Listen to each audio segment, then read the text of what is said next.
দর্শক আসসালামু আলাইকুম। খুবই গুরুত্বপূর্ণ একটা খবর। ইরান ইসরায়েল যুদ্ধের মধ্যে ব্যাপক উত্তেজনা তৈরি হয়েছে। ইতিমধ্যে পশ্চিমা বিশ্ব যখন এই ব্যাপারগুলোতে হস্তক্ষেপ করা শুরু করছে, ঠিক সেই মুহূর্তে যুদ্ধের পরিস্থিতি পাল্টে গিয়েছে। ইসরায়েলের কিন্তু ব্যাপক পরিমাণ ক্ষয়ক্ষতি হয়েছে, কিন্তু তারা সেটা প্রকাশ্যে আনছে না। ইতিমধ্যে ইসরায়েলিদের মাথা খারাপ হয়ে গিয়েছে চীনের বেশ কিছু কার্যক্রম দেখে। ইতিমধ্যে আপনারা জানেন যে ইরানের পক্ষে দাঁড়িয়েছে চীন, রাশিয়া, উত্তর কোরিয়া, পাকিস্তান এবং মধ্যপ্রাচ্যের বেশ কয়েকটি দেশ।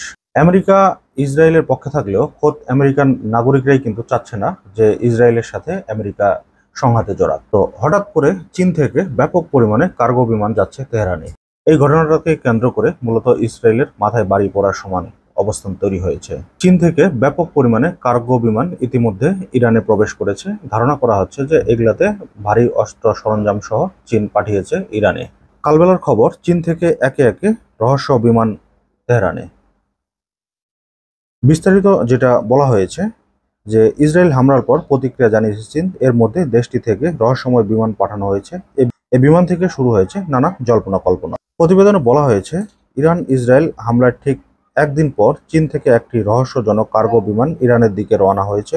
এরপর বিমানটি চীনের উপকূলীয় শহর ছেড়ে গেছে। এছাড়া সোমবার সাংহাই থেকে তৃতীয় আরেকটি বিমান ইরানে গেছে। এ নিয়ে 3টি বোয়িং 747 বিমান ইরানে পাঠানো হয়েছে। ফ্লাইট ট্র্যাকিং ডেটা অনুযায়ী প্রতিটি বিমান উত্তর চীন পেরিয়ে কাজাকিস্তান, তারপর উজবেকিস্তান, তুর্কমেনিস্তান হয়ে ইরানের দিকে যাত্রা হয়েছে। এসব বিমান ইরান সীমান্তে গিয়ে হঠাৎ রাডার থেকে অদৃশ্য হয়ে যায়। তার মানে একটা জিনিস লক্ষ্য করেন, যেই বিমানগুলো চীন পাঠিয়েছে এগুলো কিন্তু রাডারকে যে কোনো মুহূর্তেই ফাঁকি দিতে পারে। এমনটাই কিন্তু খবরে দাবি করা হয়েছে। যখন তারা তুর্কমেনিস্তান বর্ডার ক্রস করে, ঠিক সেই সময় কিন্তু এরা রাডার থেকে ভেনিশ হয়ে যায়। রাডার আর তাদেরকে চিহ্নিত করতে পারেনি। প্রতিবেদনে বলা হয়েছে ফ্লাইট পরিকল্পনায় বিমানগুলো গন্তব্য লুক্সেমবার্গ দেখানো হয়েছে, তবে বাস্তবে কোনো বিমান ইউরোপের আকাশে যায়নি। যুদ্ধের মধ্যে ইরানে বিমান পাঠানোর নতুন উদ্বেগ দেখা দিয়েছে।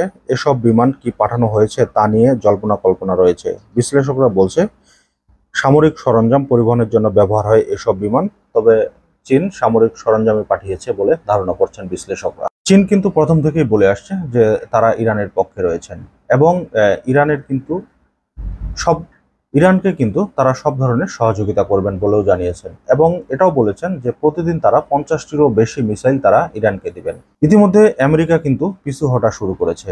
এখন সর্বশেষ অবস্থান, তাদের যে মধ্যপ্রাচ্যের যে বিমানগুলো তারা পাঠিয়েছে সেগুলো কিন্তু তারা দেশে ফেরত নিচ্ছে। আজকে রাতে ইসরায়েলে ব্যাপক পরিমাণ হামলার পরিকল্পনা নিয়েছে ইরান। এখন সর্বশেষ পরিস্থিতি আগামীকালকে বোঝা যাবে যে কি অবস্থান তৈরি হয়।